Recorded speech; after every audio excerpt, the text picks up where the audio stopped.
네, 주님의 은혜가 충만하시기 바라겠습니다. 오늘 말씀은 마태복음 26장 51절에서 54절 말씀입니다. 예수와 함께 있던 자 중에 하나가 손을 펴 칼을 빼어 대제사장의 종을 쳐 그 귀를 떨어뜨리니 이에 예수께서 이르시되 내 칼을 도로 칼집에 꽂으라. 칼을 가지는 자는 다 칼로 망하느니라. 너는 내가 내 아버지께 구하여 지금 12군단 더 되는 천사를 보내시게 할 수 없는 줄로 아느냐. 내가 만일 그렇게 하면 이런 일이 있으리라 한 성경이 어떻게 이루어지겠느냐 하시더라. 아멘. 오늘은 고난주간 다섯째 날이고 목요일에 있었던 사건을 중심으로 말씀의 은혜를 나누겠습니다. 오늘 본문 내용은 예수님께서 잡혀가시는 장면입니다. 참으로 두렵고 떨리는 순간이 아닐 수 없는데요. 그런데도 예수님의 모습은 의연하고 너무나도 담담한 모습을 보여주고 있습니다. 어떻게 예수님은 이렇게 두렵고 떨리는 순간에 의연하고 담담할 수 있었던 것일까요? 잡혀가시기 전에 겟세마네 동산에서 이 땀방울이 핏방울이 되도록 기도한 그 위대한 기도가 있었기 때문이다 라고 설명을 드릴 수 있겠습니다. 자, 겟세마네 기도의 내용이 어떤 것이냐면 나의 원대로 마옵시고 아버지의 원대로 하옵소서, 이런 기도의 내용인데 참으로 위대한 기도라고 할 수 있습니다. 그래서 오늘은 이런 위대한 기도를 드린 예수님의 모습이 다른 사람들과 어떻게 다른지를 이제 먼저 살펴보고요. 또 이 겟세마네 기도 이후에 예수님의 모습이 달라지는 그 원리에 대해서, 그 이유에 대해서 살펴보면서 말씀의 은혜를 나누겠습니다. 자, 첫 번째 우리가 살펴볼 것은 예수님의 모습이 다른 사람들과 이제 다른 모습, 이런 모습을 오늘 말씀을 통해서 한번 살펴보겠습니다. 첫 번째는요, 파송된 큰 무리, 그러니까 예수님을 잡으려고 온 사람들이죠. 로마 군사와 또 경비병들, 이 사람들과 예수님의 모습은 다르다라는 것입니다. 예수님을 잡으러 온 사람들을 주석에 보니까 적어도 200명 정도가 되는 그런 사람이 잡으려고 왔다고 해설을 하고 있습니다. 예수님이 뭐 대단한 장수도 아니고 또 군사를 거느리고 다니는 사람도 아닙니다. 그냥 평범한 한 사람을 잡으려고 중무장한 사람들을 200명이나 보냈다라고 하는 것이 이것이 참 재미있는 그런 상황이라는 거죠. 자, 그런데 예수님은요, 200명이나 되는 사람들이 중무장하고 살기가 등등해서 잡으러 왔는데도 알고 계셨는데도 사람을 모집하거나 또 대항하지 않습니다. 오히려 마음을 활짝 열고 그것을 순순히 받아들이는 이제 모습을 보여주고 있는 거죠. 오늘 우리가 읽지 않았습니다만 46절 그 앞부분에 보면 일어나라 함께 가자 보라 나를 파는 자가 가까이 왔느니라. 그러면서 스스로 잡혀가시는 그런 모습을 이제 보여주는데 굉장히 의연하고 담담한 모습이라는 겁니다.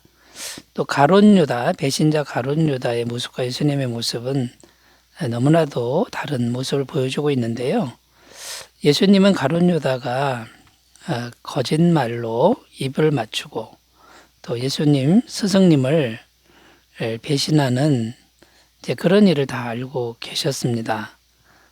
얼마나 사악합니까? 그런데도 가룟 유다가 입을 맞출 때 피하지 않고 같이 인사를 하면서 친구여라고 이제 말씀하고 있습니다. 가룟 유다가 배신을 했어도 예수님의 마음은 변함이 없다라는 거죠. 너는 나를 배신했어도 나는 너를 친구라고 생각한다. 이런 모습을 보여주고 계시다라는 겁니다. 자, 예수님이 만약 우리 같은 평범한 사람이었다라고 한다면 어떤 마음이 들었겠습니까? 아마 엄청나게 슬프고 외롭고 분노와 울분 이런 것들이 가득 찼을 것으로 보입니다. 그러나 예수님의 모습은 배신자까지도 넉넉하게 받아주시는 모습이라는 겁니다.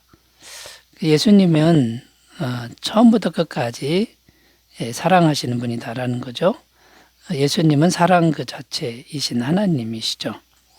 그러니까 우리가 어떻게 하든지 하나님의 사랑은 변함이 없으시다라는 겁니다. 또 한 사람 베드로라는 인물을 볼 수 있는데 이 베드로의 모습과 예수님의 모습은 너무나도 다른 모습이라는 겁니다. 베드로는 어떤 모습을 보여주냐면 칼을 빼어서 휘두릅니다. 그래서 대제사장의 종의 귀가 떨어져 나갔다. 오늘 말씀에 이렇게 기록하고 있는데 예수님은 베드로에게 이렇게 말씀하십니다. 내 칼을 도로 칼집에 꽂으라. 칼을 가지는 자는 다 칼로 망하느니라. 칼을 들지 마라. 대항하지 마라. 싸우지 마라. 칼을 가지면 칼로 망한다. 그러면서 다른 성경에 보면 이 대제사장의 귀, 떨어져나간 귀를 다시 신적인 능력으로 붙여주시는 그런 내용이 기록되어 있죠. 자, 베드로는 어떤 모습입니까? 굉장히 두려워하는 모습이고, 그 다음에 물불 안 가리고 칼을 빼서 휘두르는 모습이죠. 그러나 예수님의 모습은 칼을 거두고 담담하게 주님의 뜻에 순종하라. 이렇게 의연하고 담담한 모습을 보여주고 있다라는 겁니다. 마태복음 오늘 말씀 53절 54절 다시 읽어보면요. 너는 내가 내 아버지께 구하여 지금 12군단 더 되는 천사를 보내시게 할 수 없는 줄로 아느냐. 내가 만일 그렇게 하면 이런 일이 있으리라 한 성경이 어떻게 이루어지겠느냐 하시더라. 예수님 다 알고 계시고 그것을 막을 수 있는 능력과 권능이 있었음에도 불구하고 하나님의 말씀인 성경을 이루시려고 묵묵히 그 길을 가셨다라는 것이죠. 자, 예수님도 이 땅에 사실 때 인간으로 사셨는데 어떻게 그렇게 당당하고 의연했던가? 그것은 겟세마네 기도가 충분히 있었기 때문이다. 이렇게 해석을 할 수 있습니다. 자, 우리가 이제 두 번째로 살펴볼 게 뭐냐면 예수님의 기도가 달랐다. 그래서 예수님의 삶도 달라진 것이다. 이렇게 우리가 이제 해석할 수 있는데요. 기도가 다르면 삶도 달라진다. 이 관점에서도 말씀을 살펴보면요. 겟세마네 기도는 나의 원대로 마옵시고 아버지의 원대로 하옵소서 이런 기도 내용이었습니다.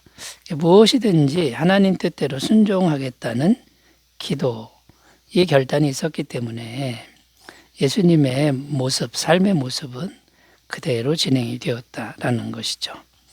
그래서 무엇이든 하나님의 뜻대로 순종하겠다는 이 기도, 나의 원대로 마옵시고 아버지의 원대로 하옵소서라는 이 기도가 참으로 위대한 기도라는 겁니다. 그래서 이것은 참된 승리를 가져다 주는 기도다라는 것이죠. 그러니까 하나님 말씀에 순종하는 기도는 승리하는 기도다라는 겁니다. 마태복음 4장 3절 4절 읽어보면 시험하는 자가 예수께 나와서 이르되 내가 만일 하나님의 아들이어든 명하여 이 돌들로 떡덩이가 되게 하라.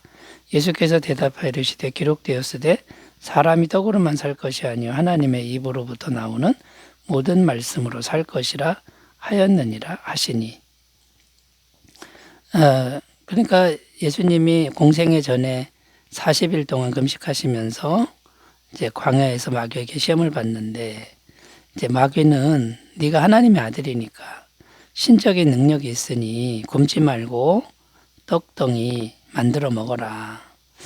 이렇게 제안을 했습니다. 그때 예수님이 기록된 말씀으로 마귀를 이제 물리치는 이런 모습을 보여주고 있습니다. 이건 뭘 말하는 겁니까? 무엇이든 하나님의 말씀에 순종하겠다.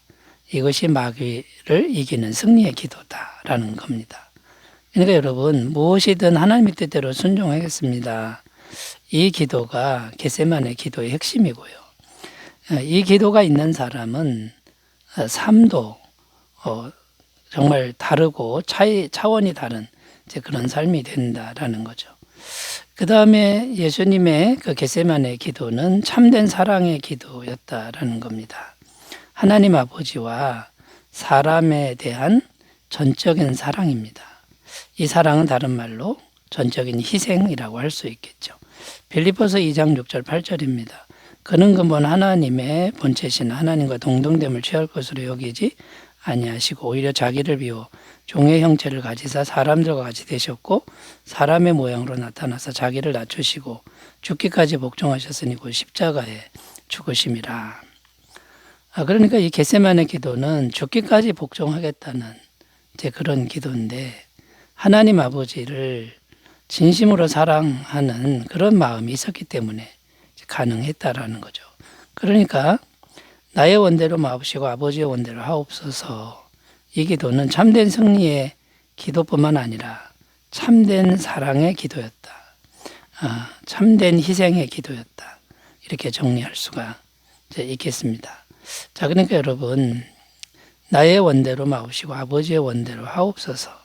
이것을 땀방울이 핏방울이 되도록 기도했던 예수님의 기도, 그 기도를 우리가 본받을 수만 있다면 우리는 예수님의 모습처럼 의연하고 담담한 그런 승리자의 모습이 될 줄로 믿습니다. 자, 세 번째 우리가 생각할 것은요, 참된 기도와 변화된 삶과의 관계에 대해서 조금 더 살펴보려고 하는데요. 기도가 참되면 삶이 변화될 수밖에 없다라는 겁니다. 자, 이 말은 반대로 하면 삶이 변화되지 않는 이유는 기도의 방향성이 잘못되었다라는 겁니다. 자, 그럼 기도의 방향성이 어떻게 되어야 됩니까? 나의 원대로 마옵시고 아버지의 원대로 하옵소서. 나의 원대로 마옵시고 아버지의 원대로 하옵소서라고 결단하고 또 결단하면서 기도하는 겁니다. 그러면 성령님께서 오셔서 그 기도에 힘을 더해 주시고 우리 마음이 어떤 일이 생겨도 하나님의 뜻에 순종할 수 있는 그런 능력과 또 은혜가 우리 마음에 공급된다라는 것이죠. 자, 그래서 어떤 고난이 와도 그걸 담담하게 받을 수 있는 여유와 또 담담함과 의연함이 우리 속에 생긴다라는 것이죠. 자, 이런 능력이, 이런 마음이 우리 안에 들어왔을 때 우리는 예수님의 모습처럼 달라질 수가 있다라는 겁니다. 그런데 이런 기도가 없는 사람은 불안하고 그다음에 분노하고 벌벌벌 떨고 칼을 휘두르고 이런 모습이 될 수밖에 없다라는 것이죠. 그러므로 여러분, 참된 기도는 겟세마네 기도처럼 나의 원대로 마옵시고 아버지의 원대로 하옵소서라고 하는 자기 부인의 기도, 내 뜻을 주장하는 게 아니라 하나님의 뜻이 이루어지기를 간절히 원하는 그 기도를 예수님처럼 정말 마음을 쏟아서 할 수 있는 그런 사람이라면 우리는 어떤 상황에서도 마음의 평강을 잃지 않고 고난을 담담하게 받아들일 수 있는 의연한 신앙인들이 다 될 줄로 믿습니다. 그래서 우리가 첫 번째 해야 될 일은 언제나 자기를 부인하고 하나님의 말씀을 붙들고 기도하는 게 중요하다라는 것이죠. 그래서 예수님 안에서 늘 자기를 부인하는 기도를 잘 들으시는 우리 모두가 되었으면 좋겠습니다. 기도합니다. 하나님 아버지, 예수님께서 이 잡혀가시는 이 장면을 보면서 예수님의 겟세마네 기도를 생각합니다. 우리도 살면서 정말 두려운 순간에 하나님의 뜻말이 이루어지는 기도를 할 수 있도록 도와주옵소서. 예수님의 이름으로 기도드립니다. 아멘. 은혜 충만하시기 바라겠습니다. 감사합니다.